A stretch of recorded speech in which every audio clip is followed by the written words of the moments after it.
Have you ever wondered what the actual operating system of a world-changing mind looks like? Well, today we're going to try to get inside Bill Gates' brain.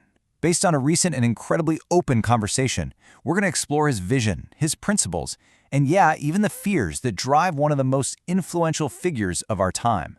So let's dive in. This right here was the simple but really ambitious goal of the interviewer who sat down with him. The idea wasn't just to ask questions, but to truly understand what makes him tick. So to do that, where do you even start? Well, you start by trying to see the world exactly as he does. To get a handle on Bill Gates today, we first have to see the world through his eyes.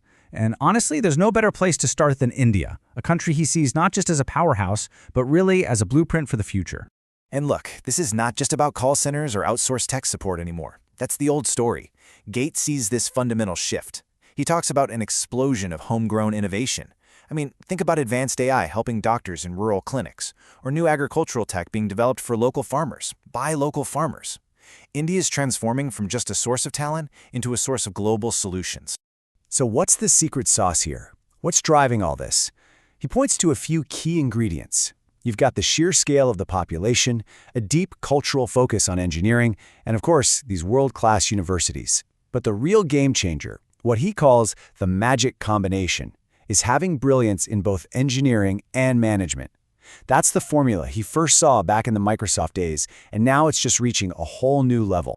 Now, this massive global vision is funded by immense personal wealth, which brings us to his core principles.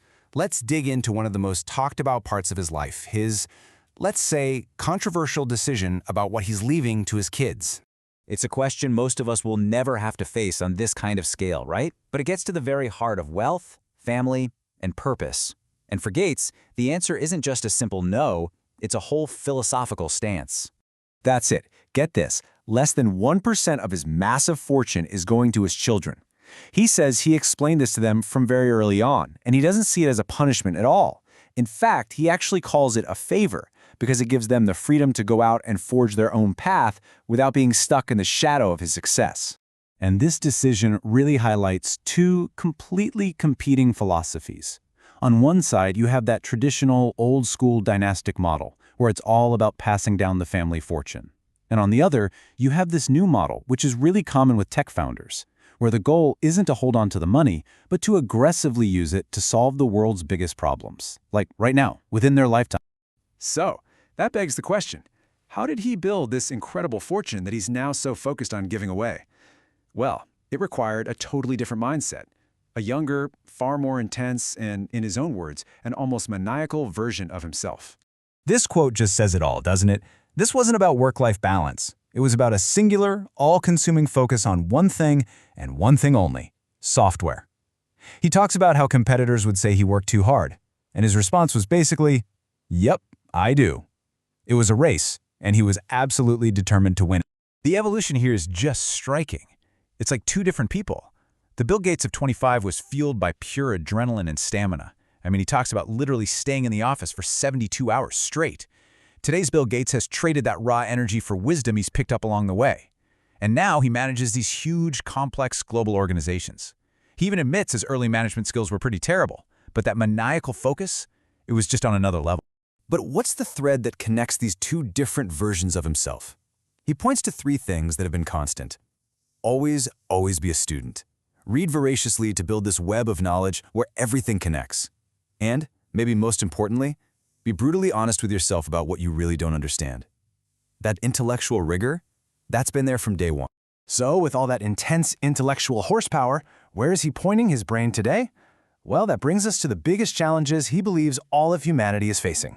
Now, this isn't just a random list of problems. It's a short, super focused list of what he sees as true existential risks. He's not focused on small, incremental improvements. He's focused on the 5 big things that could derail all of humanity's progress entirely: shaping AI before it shapes us, stopping the next pandemic, avoiding nuclear war and bioterrorism, and of course, solving climate change. These are the problems that keep him up at night. All right, so for our final section, let's peel back that last layer. We've looked at his worldview, his principles, his focus, but what about the man himself? What are his deepest personal fears, and what does he really want his legacy to be? It's probably not what you're thinking. He says he isn't afraid of heights, or planes, or fire. No, His biggest fear is something way more fundamental to his identity. For a person whose entire life, his entire identity, has been built on the power of his intellect, the thought of that engine slowing down, that's what disappoints him most about getting older. It's a humbling thought, especially for someone who admits he used to think older people didn't really contribute much, a view he says he's had to completely rethink. But his focus isn't really on his own potential decline. It's on eliminating humanity's oldest fears. And this timeline shows the goal so clearly. Smallpox was eradicated back in 1980. He believes polio is next, possibly within the next 5 years or so. And success there, he argues, will create the momentum and the credibility to go after the huge ones like malaria and measles. And that right there is the final piece of the puzzle. When he's asked what he wants written on his gravestone, he says he doesn't think about his epitaph. His ultimate goal is for future generations to look back at words like polio, the same way we might read about consumption in an old novel, as a forgotten relic of the past. His legacy isn't meant to be something people remember, but a set of problems they no longer have to think about at all. Which really leaves us with one last question. What's a greater legacy than being forgotten for all the right reasons?